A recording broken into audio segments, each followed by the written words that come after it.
बिस्मिल्लाहिर्रहमानिर्रहीम। अस्सलाम वालेकुम। बच्चे, इस लेक्चर के पार्ट 2 में हर्निया का टॉपिक का जो पार्ट 2 है, इसके अंदर हम लोग अब बेले एंड लव की जो टिपिकल टेबल्स हैं जो इसने ब्लू बॉक्सेस दिए हुए हैं उनको स्टडी करेंगे और साथ ही साथ हर्निया की डिटेल्स को स्टडी करेंगे फर्दर पार्ट्स में। सबसे पहले बच्चे, आपको ये पता होना चाहिए कि हर्निया की कॉजेज क्या क्या हो सकती हैं। ये आपको शॉर्ट क्वेश्चन में भी आ सकता है, शॉर्ट ऐसे क्वेश्चन में 2 मार्क्स का पार्ट भी आ सकता है और वाइवा का भी टिपिकल क्वेश्चन है। ठीक है। तो बेसिक जो है डिजाइन वीकनेसेस यानी कि एनाटॉमिकल वीकनेसेस आ सकती हैं। Weakness due to structures entering and leaving abdomen. ठीक है। जैसे फॉर एग्जांपल आप कहें कि नॉर्मली जो जैसे इंटरनल हर्निएशन, हर्निया दो तरह का हो सकता है ना। एक वो जो कि एब्डोमेन से बाहर हर्निएट करें, एब्डोमिनल विसरा, उसको एक्सटर्नल हर्निएशन कहते हैं। और एब्डोमेन के अंदर ही पोटेंशियल स्पेसेस या फोरामेना के अंदर अगर जो बॉवल है, जो गट है, वो हर्निएट करे तो that is known as internal herniation. इसकी टिपिकल एग्जांपल है बच्चे के, जैसे फोरामेन ऑफ विंस्लो के अंदर अगर गट का कोई पार्ट ट्रैप हो जाता है, वहां पे हर्निएट करने की कोशिश करता है, तो उसको हम लोग इंटरनल हर्निएशन कहेंगे। तो जो नॉर्मल बॉडी का डिजाइन है, जो नॉर्मल बॉडी का स्ट्रक्चर है, that is also that can also predispose to herniation.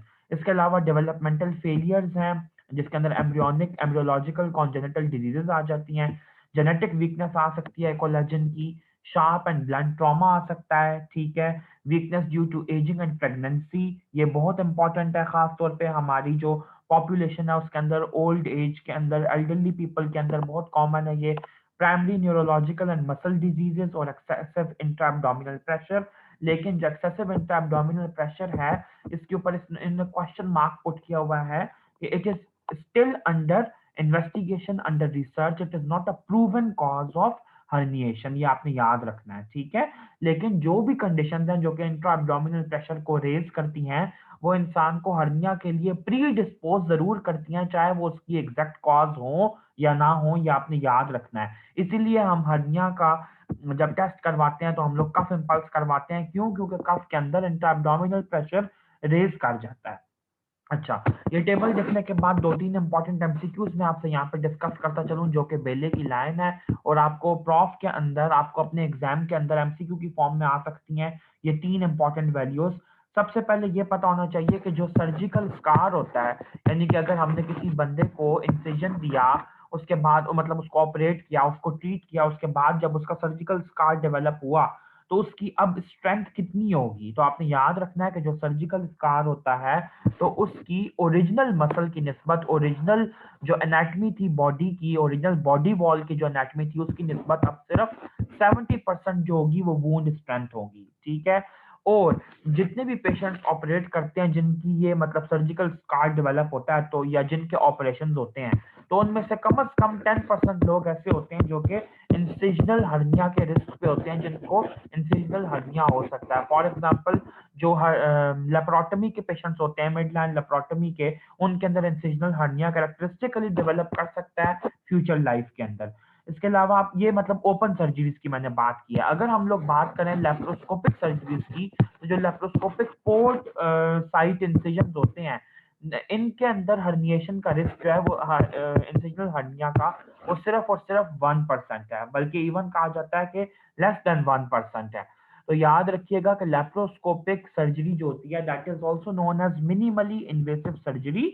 तो आपको एग्जाम में बहुत टिपिकली ये क्वेश्चन पूछा जा सकता है, अगर आपका लॉन्ग केस आए, कोई भी कोलिसिस्टेक्टमी का पेशेंट हो, हर्निया का पेशेंट हो और उसकी फॉर एग्जांपल लेप्रोस्कोपिक सर्जरी की हो, तो आपसे लाजमी ये क्वेश्चन पूछा जाएगा कि लेप्रोस्कोपिक सर्जरी जो है, वट इसके बेनिफिट्स क्या हैं, इसके क्या फायदे हैं, इसको हम लोग ओपन सर्जरी के ऊपर क्यों प्रेफर करते हैं। तो एक उसमें से बहुत इंपॉर्टेंट और पैरामाउंट सिग्निफिकेंस का पॉइंट मैंने आपको बता दिया है इंसिजनल हर्निया से रिलेटेड। उसके बाद बच्चे, नेक्स्ट हमें ये पता होना चाहिए कि जो एक हर्निया होता है उसके यूजुअली पार्ट्स क्या क्या होते हैं। सेकंड ईयर की एनाटमी का ये टिपिकल क्वेश्चन होता था, फर्स्ट ईयर के अंदर भी ये आता होता था हमें, अगर आप लोग रिकॉल करें कि हर्निया के पार्ट्स को ड्रॉ करें। तो बच्चे, हर्निया के डिफरेंट पार्ट्स हो सकते हैं, जैसे कि उसका माउथ हो सकता है, जैसे ये मेरा एरो को काइंडली आप लोग फॉलो कीजिएगा, माउथ हो सकता है उसका। ठीक है। और इसके अलावा उसका जो कंस्ट्रक्टेड पार्ट है, दैट इज नोन एज नेक।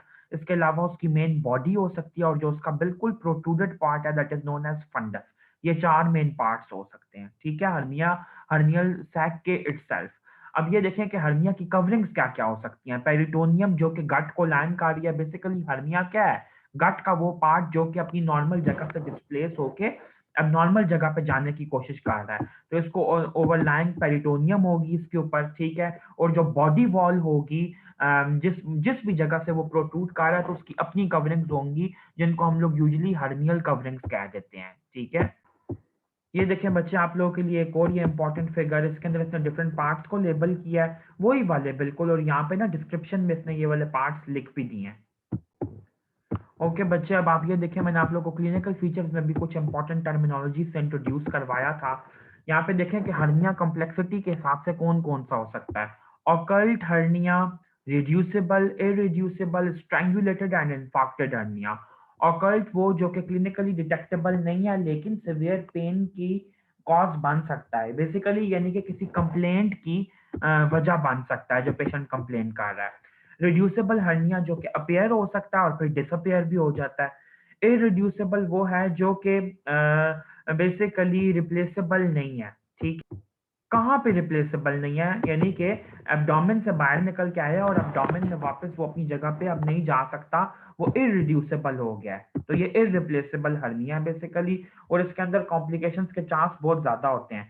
कौन सी कॉम्प्लिकेशंस? वही जो इसमें नीचे 2 दी हुई हैं। स्ट्रैंगुलेशन क्या होती है बच्चे? बेसिकली पेनफुल स्वेलिंग हो जाती है वास्कुलर कॉम्प्रोमाइज़ की वजह से, और इसके अंदर अर्जेंट सर्जरी रिक्वायर्ड होती है, वरना जो हर्निया का जो बेसिकली पार्ट है, जो गट का पार्ट है जो हर्निएट किया हुआ है, वो गैंग्रीन का शिकार हो जाएगा और उसको उसकी वजह से पेशेंट जो है उसकी डेथ भी हो सकती है, सेप्सिस भी हो सकता है। इन्फेक्टेड कौन सा है? जब हर्निया के कंटेंट्स जो हैं वो गैंग्रीनस हो जाएँ, वही मैंने जो बात की कि स्ट्रैंगुलेशन जो है वो थोड़ी-सी पहले की स्टेज है। तो इन्फेक्टेड स्टेज जो होती है वो बाद की स्टेज होती है और इसके अंदर मोर्टेलिटी का चांस बहुत ज़्यादा होता है। ओके बच्चे, अब आप लोग ये देखें कि इन्वेस्टिगेशन हर्निया की कौन-कौन सी होती हैं।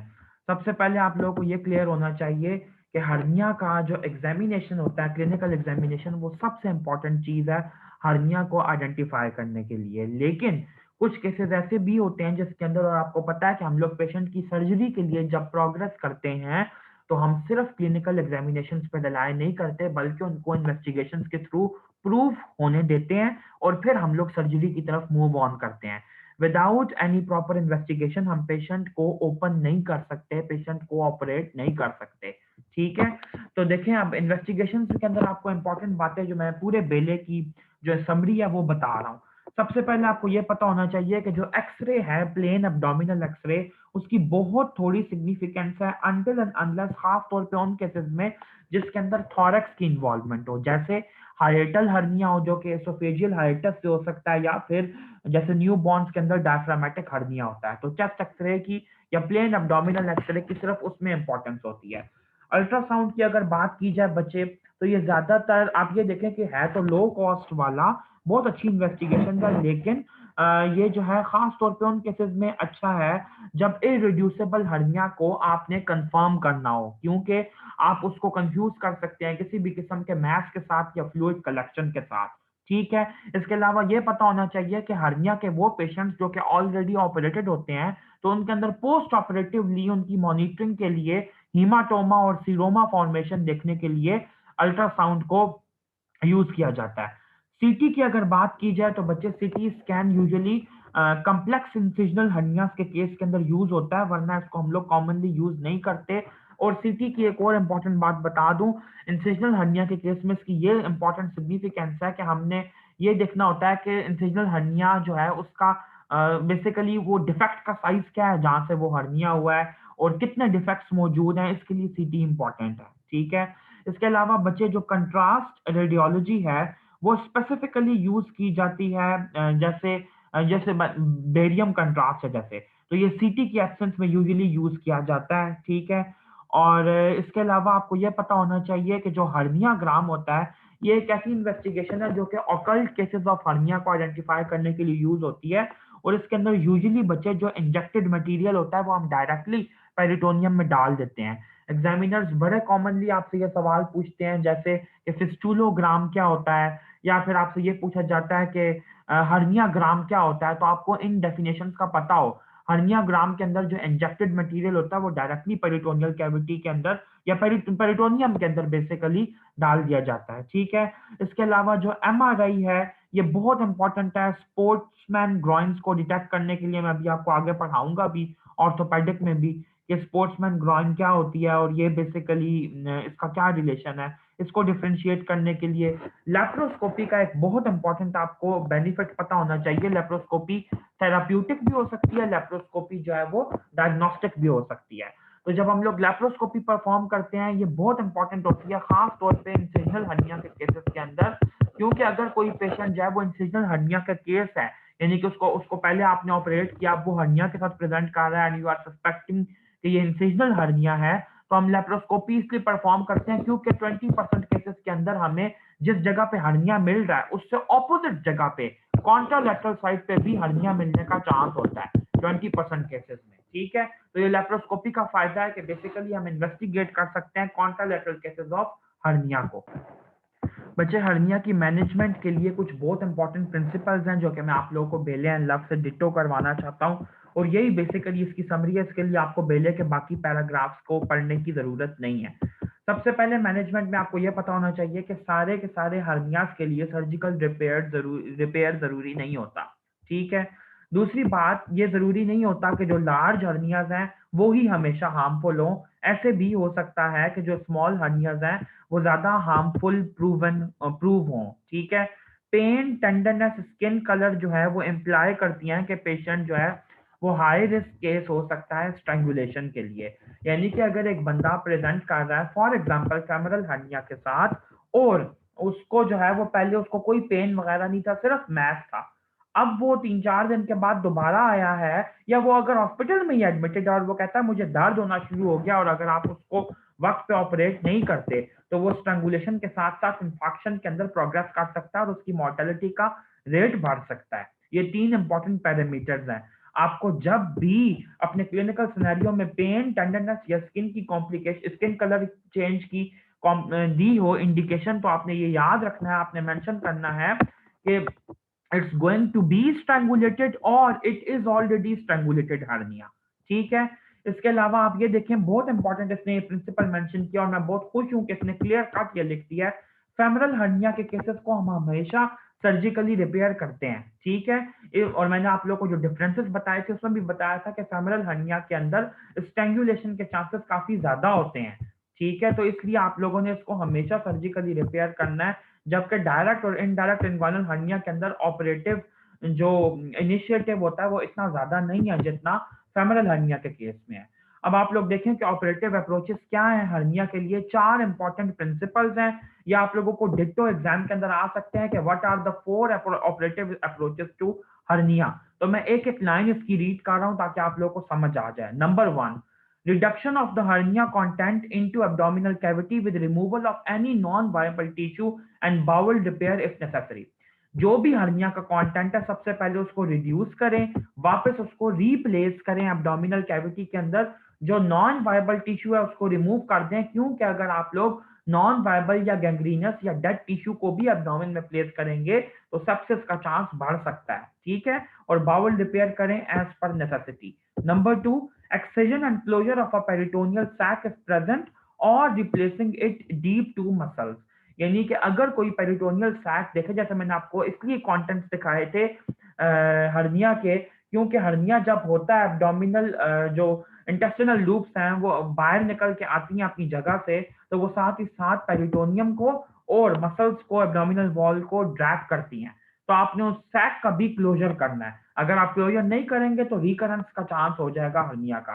नंबर 3, रीअप्रोक्सीमेट करें walls of neck of hernia को, ठीक है, उनको आपस में जोड़ के रखें ताकि वो दोबारा बाहर ना निकलें। और number 4, permanent reinforcement of abdominal wall defect with sutures और मैश। या तो सूचर के जरिए डिफेक्ट को क्लोज करें या मैश की प्लेसमेंट करें। ये 4 इंपॉर्टेंट प्रिंसिपल्स हैं, आप लोगों को बिल्कुल नहीं भूलने चाहिए। एमसीक्यूज का क्वेश्चन है ये, या आपके प्रॉफ के एससीक्यू का क्वेश्चन है। अब बच्चे आ गया हमारा जितना भी लेक्चर होगा इसके अंदर हम लोग बार बार जिक्र करेंगे मैश का। मैंने अक्सर ये देखा है कि फाइनल ईयर के बच्चों को, मतलब मैंने ये ऑब्जर्व किया, आप लोगों का मुझे हर कॉलेज का अलग नहीं पता, मैं डिटेल में ये नहीं बताया जाता कि जो हम लोग इतनी सारी मेडिकल की टर्मिनोलॉजीज यूज कर रहे हैं तो इनका मतलब क्या है। तो मैंने ये देखा है, इसलिए मैं आप लोगों को ये वाली जो डायग्राम है यहाँ पे दिखा रहा हूँ, ये पिक्चर बेसिकली दिखा रहा हूँ कि जो सर्जिकल मैश होता है वो कैसा अपेयर होता है। ये बिल्कुल नेट की फॉर्म का एक सिंथेटिक स्ट्रक्चर होता है, इसको हम लोग मैश कहते हैं। ये डिफेक्ट्स को ब्रिज करने में काम आता है। ठीक है, यहाँ पे मैं आप लोगों को एक और फिगर दिखाता हूँ ताकि आप लोगों को ये चीज ज्यादा क्लियर हो जाए। ये देखें, जैसे ये डिफेक्ट है तो इसको हम लोगों को कवर करने में ये काम आएगा। और इसकी एक और मैं आप लोगों को इमेज दिखा देता हूँ ताकि ये फर्दर क्लियर हो जाए। ये देखो, बिल्कुल ऐसा छोटा सा पीस होता है, बहुत छोटा भी नहीं, खैर मैक्रोस्कोपिक होता है, नजर बिल्कुल क्लियरली आता है, लेकिन बताने का मकसद है कि ये सिर्फ डिफेक्ट को क्लोज करने के लिए होता है। ठीक है, ओके बच्चे, अब आप लोग ये देखें कि मैश जो होता है इसका क्या रोल होता है। सबसे पहले इसने मैश की डिटेल ये लिखी है कि मैश जो होता है वो एक प्रोस्थेटिक मटेरियल होता है जो कि नेट भी हो सकता है या फ्लैट शीट भी हो सकती है, और हर्निया रिपेयर को एनहांस करती है। ठीक है, हर्नियोडैपी करवाती है बेसिकली। हर्नियोटमी होता है, हर्निया को, हर्निया की का जो इफेक्टेड पार्ट है बेसिकली हर्निया का, उसको काटना। ठीक है, और हर्नियोडैफी है स्ट्रेंथन करना, रैफी का वर्ड स्ट्रेंथन के लिए होता है। मैश के आपको देखें यूजेस ये आने चाहिए कि मैश होता किस लिए है। इन 3 लाइनों को आपने बिल्कुल भी मिस नहीं करना, पूरा पूरा इनको याद करना। प्रॉफ के लिए ये बहुत इंपॉर्टेंट है। मैश का पर्पस आपसे एग्जामिनर्स अक्सर पूछते हैं। Mesh can be use to bridge a defect, to plug a defect and to augment a repair.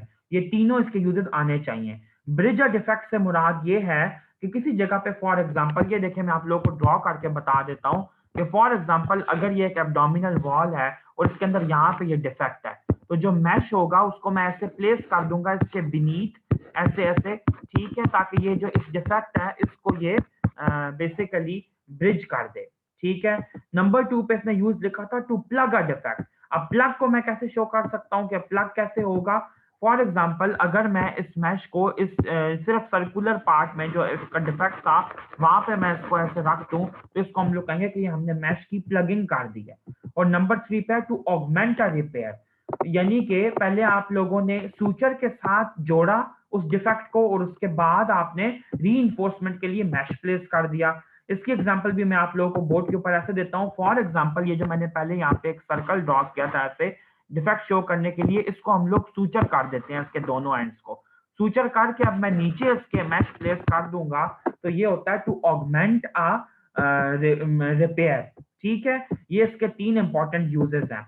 बेले के अकॉर्डिंग ये बहुत इंपॉर्टेंट बात है, ये आपका पूरा वाइवा का क्वेश्चन है, मैं बार बार कह रहा हूँ। इस चैप्टर में से बहुत सारे सवाल आते हैं, इसलिए इसको अच्छे से याद कर लें। ये बहुत इंपॉर्टेंट एक एमसीक्यू है कि मैश को कितने साइज का होना चाहिए कम से कम, और वो डिफेक्ट के अराउंड कितनी मार्जिन को कवर करे। तो ये क्या लिखा है, a well placed mesh should have good overlap around all margin of the defect at least 2 centimetre but up to 5 centimetre if possible.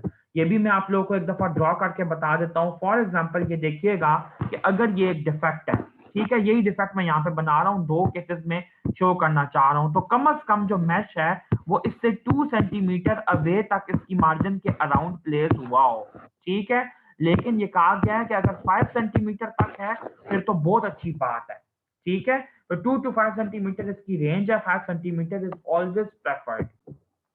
अब बच्चे आप ये देखें कि आपसे जनरली पूछा जा सकता है यूनिवर्सिटी का एससीक्यू, और एग्जामिनर आपसे खास तौर पे लाजमी पूछते हैं मैश की कैरेक्टरिस्टिक्स क्या होनी चाहिए। सबसे पहले वोवन हो सकता है, निटेड हो सकता है, या शीट हो सकती है, फ्लैट शीट। सिंथेटिक हो सकता है या बायोलॉजिकल हो सकता है। मेनली सिंथेटिक यूज किए जाते हैं क्योंकि बायोलॉजिक जो मैश होते हैं उनके एलर्जिक रिएक्शन सामने आते हैं। लाइट, मीडियम या हैवी वेट हो सकता है, वेट के अकॉर्डिंग, और लाइट वेट को ज्यादा प्रेफर किया जाता है। पोर की अगर बात की जाए बच्चे, तो जो लार्ज पोर होता है उसकी वजह से फाइब्रोसिस कम होता है, पेन कम होता है। ठीक है, इंट्रापेरिटोनियल यूज और नॉट, तो जो नॉन एडहेसिव मैश होते हैं वो यूजुअली एक ही तरफ यूज किए जाते हैं। नॉन अब्जॉर्बेबल और अब्जॉर्बेबल, तो मेनली नॉन अब्जॉर्बेबल को प्रेफर किया जाता है, एब्जॉर्बेबल को नहीं प्रेफर किया जा सकता क्योंकि उनकी वजह से फाइब्रोटिक रिएक्शन होने का चांस होता है। ये मैश की 6 तरह की प्रॉपर्टीज हैं। एक तो ये कि उनकी नेचर क्या होनी चाहिए, सिंथेटिक या बायोलॉजिक। एक ये कि वो अपीयरेंस, उनकी पैटर्न कैसे हो सकता है, वोवन, नेटेड या फिर उनका वेट कैसे हो सकता है, उनका पोर कैसा हो सकता है, उनका पेरिटोनियल यूज है या नहीं है, और एब्जॉर्बेबिलिटी क्या है। ये 6 कैरेक्टरिस्टिक्स टिप्स पे होने चाहिए वाइवा के लिए, खास तौर पे एग्जामिनर बहुत कॉमनली पूछते हैं। ओके बच्चे, अब हम लोग बेले से हारिस की जो इम्पोर्टेंट प्रॉपर्टीज हैं मैशेस की वो डिस्कस करते जाते हैं। उसके बाद में आप लोगों को मैश की कुछ इंपॉर्टेंट और बातें बताता हूँ। तो बच्चे, अगर ग्रॉस फीचर्स को डिस्कस किया जाए तो मैंने अभी आपको ये वाली बात बताई कि मैश जो होते हैं वो फ्लैट भी हो सकते हैं, वो नेट मैश भी हो सकते हैं। याद रखिएगा कि जो नेट मैशेस होते हैं उनकी एडहेरेंस टिश्यूज के साथ, अंडरलाइंग टिश्यूज के साथ अच्छी होती है, उनकी इंटीग्रेशन अच्छी होती है। तो नेट मैशेस को हमेशा फ्लैट मैशेस से प्रेफर किया जाता है। सिंथेटिक अगर मैशेस की बात की जाए तो आप लोगों से वाइवा में बहुत कॉमनली पूछा जाता है कि मैश के नाम बताओ, कौन से मैश यूज होते हैं। तो 3 तरह के मैशेस जो होते हैं वो कॉमनली यूज होते हैं। पहले वाले का नाम है पॉलीप्रोपाइलीन का मैश, ठीक है। नंबर 2 पे जो मैशेस होते हैं, मतलब आपकी बुक में दिए हैं, वो है पॉलिएस्टर के मैशेस, ठीक है। और नंबर 3 के ऊपर आता है पॉलीटेट्राफ्लोरोइथाइलीन मैशेस। ये 3 तरह के नाम आप लोगों को लाजमी आने चाहिए बच्चे। मैं इस पर जितना फोकस करूंगा वो कम होगा। अब इनकी प्रॉपर्टीज सुन लीजिए। आपसे पूछा जाता है पॉलीप्रोपाइलीन का मैश क्यों प्रेफर किया जाता है। आपने इसको सबसे पहले पता होना चाहिए कि ये मोनोफिलामेंट मैश है, ठीक है, एक ही फिलामेंट का बना हुआ। इसके अंदर एंटीबैक्टीरियल प्रॉपर्टीज नहीं होती, लेकिन जो इसकी हाइड्रोफोबिक प्रॉपर्टीज हैं और जो इसका मोनोफिलामेंट स्ट्रक्चर है वो बैक्टीरियल ग्रोथ को प्रिवेंट करता है। जो पॉलिएस्टर का मैश होता है बच्चे, it is a braided mash.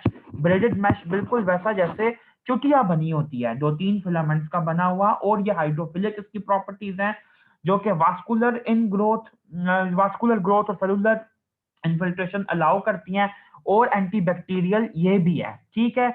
Polyester का मैश हाइड्रोफिलिक प्रॉपर्टीज की वजह से एंटीबैक्टीरियल है, और पॉलीप्रोपाइलीन का हाइड्रोफोबिक की वजह से। अब इस डिटेल में जाने की जरूरत नहीं है। जो पॉलीटेट्राफ्लोरोइथालीन का मैश है बच्चे, ये यूजुअली फ्लैट शीट होती है, ये नेट मैश नहीं होता, और ये टिश्यू इन ग्रोथ को बिल्कुल भी अलाउ नहीं करता, और ये नॉन एडहेसिव मटेरियल के तौर पे यूज होता है दो डिफरेंट टिश्यूज को सेपरेट करने के लिए। अभी मैं इस बात को फर्दर आगे भी डिस्कस करता हूँ। बस याद ये रखना है कि पॉलीटेट्राफ्लोरोइथालीन का मैश फ्लैट होता है, नेटेड नहीं होता। वेट एंड पोरोसिटी की बच्चे अगर बात की जाए तो जितने भी मैश होते हैं ये सब के सब जो होते हैं ये फाइब्रस रिएक्शन को प्रोवोक करते हैं, ठीक है। बच्चे, पहले भी जब मैंने मैश की प्रॉपर्टीज बताई हैं तो मैंने आपको ये बताया है कि लाइट वेट मैश जो होते हैं और जिनके पोर्स बड़े होते हैं उनको प्रेफर किया जाता है कंपेयर टू दोज जो कि हैवी वेट हों और उनके पोर्स स्मॉल हों। तो आपकी बुक ये मेंशन करती है कि जो तमाम मैशेस होते हैं इनको हमने 3 तरीके से कैटेगराइज किया है: लाइट वेट, मीडियम वेट और हैवी वेट। लाइट वेट वो हैं जिनका जो आप कह लें कि वैल्यू होती है तकरीबन 40 ग्राम पर मीटर स्क्वायर की इनकी होती है वैल्यू, ठीक है।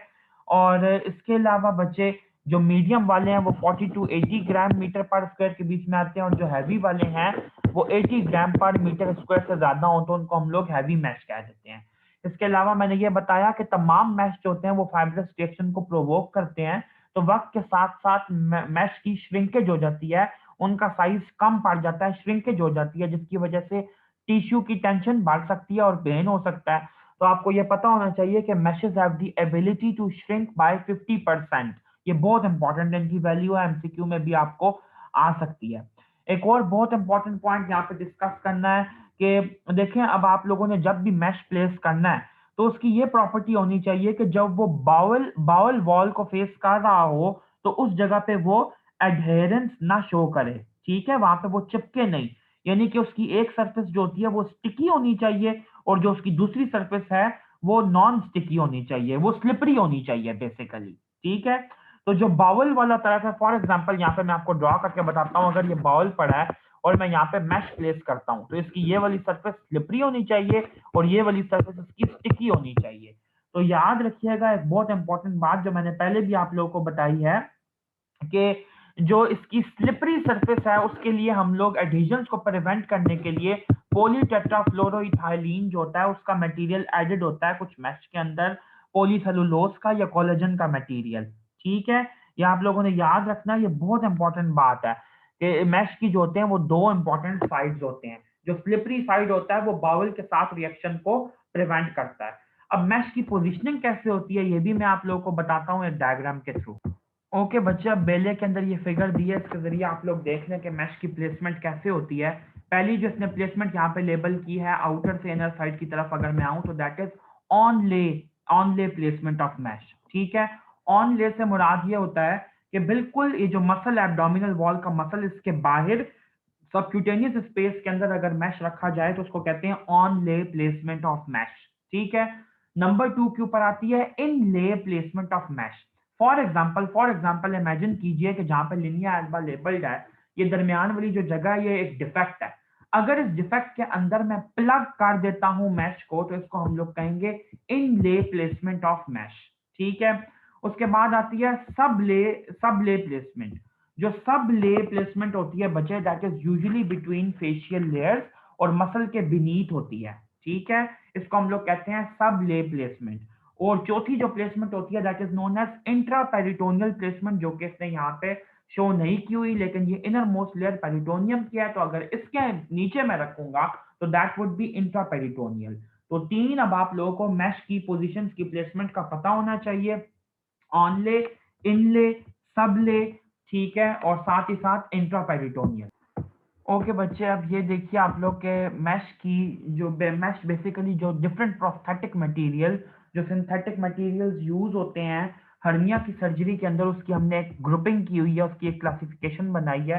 Type 1, type 2, type 3, type 4। Type 1 वो है, मैं पहले ये वाली बात क्लियर कर दूं कि ये वाली जो डिस्क्रिप्शन है ये आप लोग की बुक्स में नहीं दी हुई, तो अगर आप लोग ये करना चाहते हैं तो इट्स वेल एंड गुड, आप लोग के काम ही आएगी, लेकिन बहुत डिटेल में करने की जरूरत नहीं है।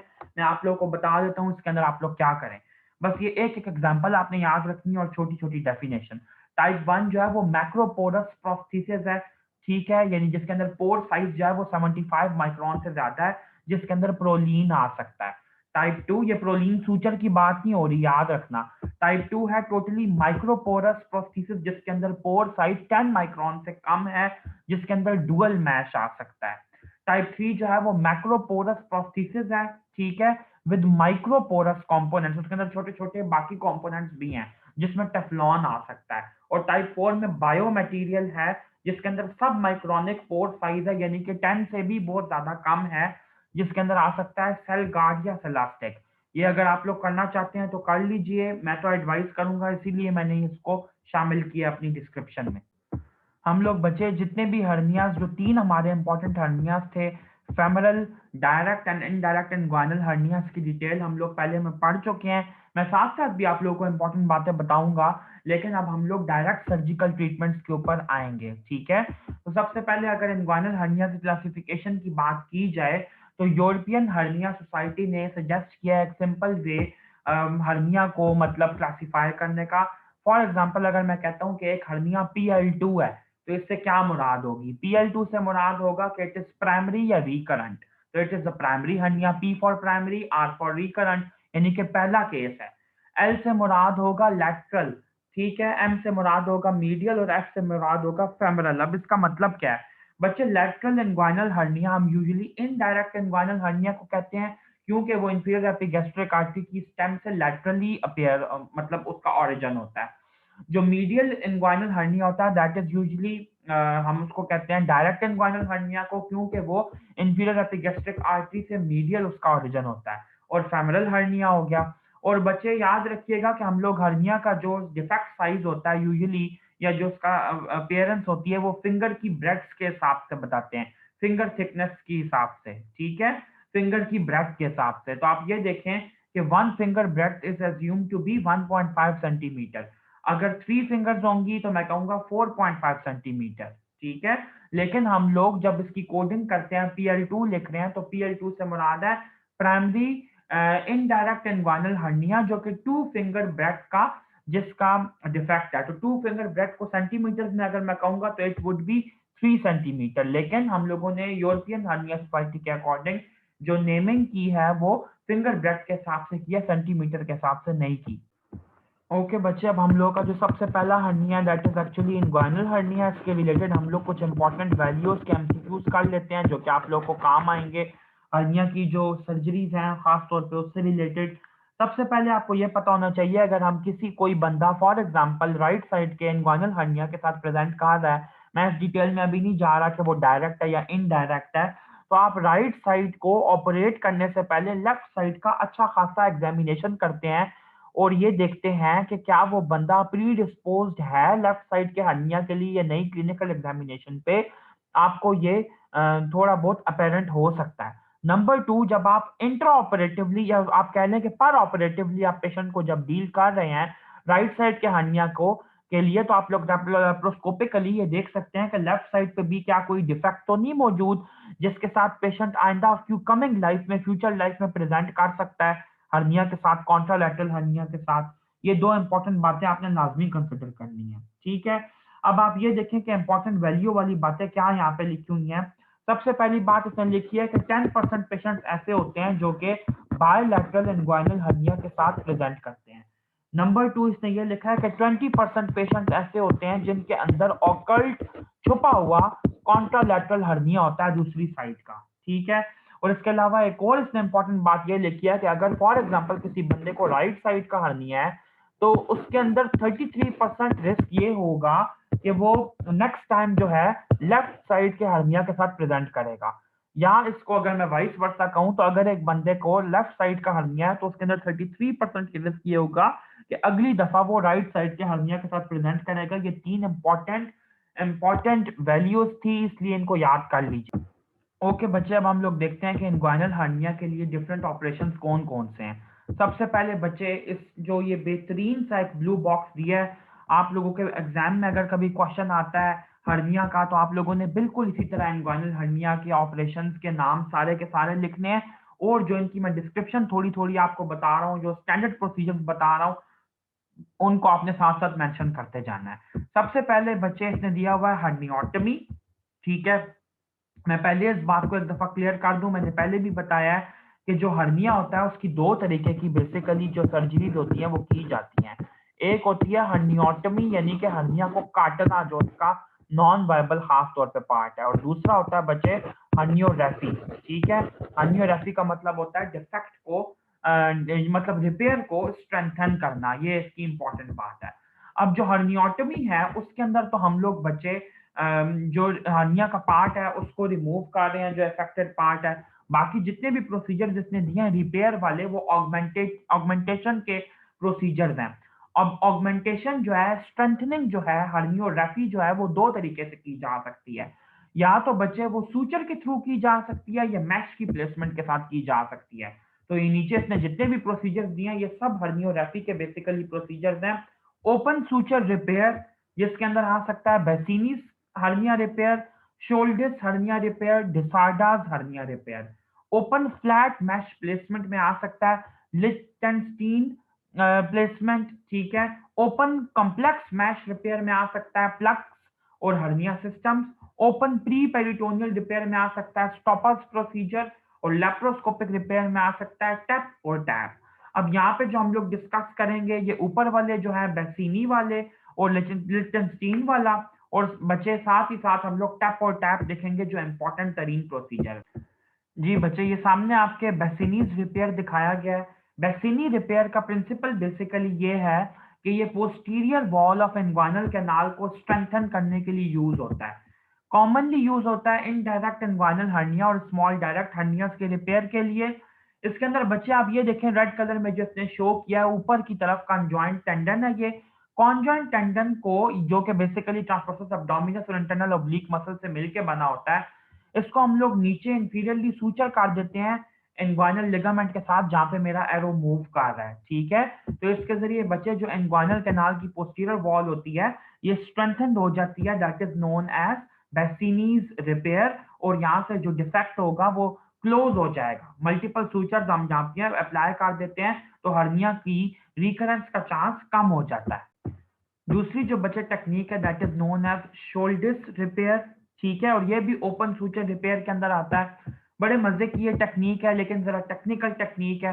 होता बच्चे इसके अंदर क्या है कि आपको जो ग्रे कलर का शो किया है मेरे एरो को फॉलो कीजिए, that is actually fascia transversalis. Fascia transversalis में आप इंसिजन देना है, ठीक है, सेंट्रल इंसिजन डीप इंग्वाइनल से लेकर प्यूबिक ट्यूबरकल तक। उसके बाद हमने इसको इंसिजन देने के बाद बच्चे जो इसका एक्सेसिव ये ऊपर वाला मार्जिन है इसको ऊपर की तरफ विड्रॉ कर लेना है, खींच के रखना है। और नीचे वाले मार्जिन के साथ इसको हमने पूरा कंप्लीटली सूचर कर देना है। अब जो इसका ऊपर वाला एक्स्ट्रा मार्जिन है उसके साथ हमने क्या करना है, उसको दोबारा हमने सूचर करना है नीचे वाले पार्ट से। तो इस प्रोसीजर को हम लोग कहते हैं डबल ब्रेस्टिंग। डबल ब्रेस्टिंग से बेसिकली ये मुराद है कि आपने खुद पहले इंसिजन लगाया और आपने पहले फेशिया ट्रांसवर्सालिस को सूचर किया एक दफा, उसके बाद दोबारा उसका जो फ्लैप बनाया था आपने उसको रीसूचर किया, दोबारा डबल सूचरिंग उसकी इसकी की। इसको हम लोग कहते हैं डबल ब्रेस्टिंग करना। डबल ब्रेस्टिंग का फायदा ये होता है कि फेशिया ट्रांसवर्सालिस खुद तो वैसे एक सिंगल सिंपल लेयर्ड फेशिया था, लेकिन अब हम लोगों ने उसकी 2 लेयर्स क्रिएट करने की कोशिश की है। इसको मैं यहाँ पे ऐसे समझाऊंगा। फॉर एग्जांपल अगर ये पूरे का पूरा फेशिया ट्रांसवर्सालिस है, इसके दरमियान में कट लगाऊंगा, ठीक है। जब कट लगाया तो इसका एक फ्लैप मैं यहाँ पे ऐसे उठा दूंगा, जो नीचे वाला पार्ट जो है इसका वो यहाँ पे ऐसे रहेगा। तो पहले वाले के साथ बचे जो इसका ये वाला ऊपर वाला फ्री मार्जिन है, ये नीचे अटैच मार्जिन है, इन दोनों को मैं आपस में ऐसे सूचर कर दूंगा। इसके बाद मैं इस वाले पार्ट को उठा के यहाँ पे लेके आऊंगा और इसको डबल सूचर कर दूंगा। इसको हम लोग कहते हैं डबल ब्रेस्टिंग। ये शोल्डर्स रिपेयर कहलाता है। ओपन सूचर रिपेयर की जो तीसरी टेक्निक है that is known as Desarda's repair. Desarda's repair में ये होता है बच्चे, आपको पता है आप लोग सेकंड ईयर के अंदर और फर्स्ट ईयर दोनों के अंदर लोअर लिम्ब और एब्डोमेन एंड पेल्विस में ये पढ़ के आए हैं कि inguinal ligament is actually the lower is actually a modification, a thickening of the lower part of aponeurosis of external oblique muscle। यही पढ़ा है ना आपने। तो एक्सटर्नल ओब्लिक मसल का जो एपोन्यूरोसिस होता है उसका ये पार्ट है आपकी इंग्वाइनल लिगामेंट। किया क्या जाता है कि एक्सटर्नल ओब्लिक मसल के एपोन्यूरोसिस को हम कट करते हैं, एक्सटर्नल ओब्लिक मसल से सेपरेट करते हैं, जो व्हाइट कलर का पार्ट इसने शो किया है। और लेकिन याद रखिएगा कि एक्सटर्नल ओब्लिक मसल का एपोन्यूरोसिस को मीडियली और मतलब मीडियली यहाँ पे और लैटरली वहां पे हम लोग उसको मसल से सेपरेट नहीं करते, सिर्फ दरमियान में कट लगा के सेपरेट करते हैं। दरमियान में कट लगा के सेपरेट करने का ये फायदा होता है कि ये देखेंगे ये वाला पार्ट इंडिपेंडेंट हो गया है, ये मूवेबल है। तो अब हम लोग इसको स्ट्रेच करेंगे, खींचेंगे पीछे की तरफ और इसको सूचर कर देंगे कॉन्जॉइंट टेंडन और साथ ही साथ बच्चे इंग्वाइनल लिगामेंट के साथ, यानी कि posterior wall of inguinal canal जो होगी वो रीइंफोर्स हो जाएगी। अगर आपको डिसार्डास रिपेयर समझ नहीं आया तो उसको यहाँ पे ऐसे देखिए कि फॉर एग्जांपल अगर ये ASIS है, एंटीरियर सुपीरियर इलियाक स्पाइन, ये प्यूबिक ट्यूबरकल है, यहाँ पे आपकी इंग्वाइनल लिगामेंट ऐसे लगी हुई है। तो जो बच्चे इसका ओब्लिक एपोन्यूरोसिस वाला पार्ट है, एपोन्यूरोसिस का एक्सटर्नल ओब्लिक का, वो ये वाला है, ठीक है।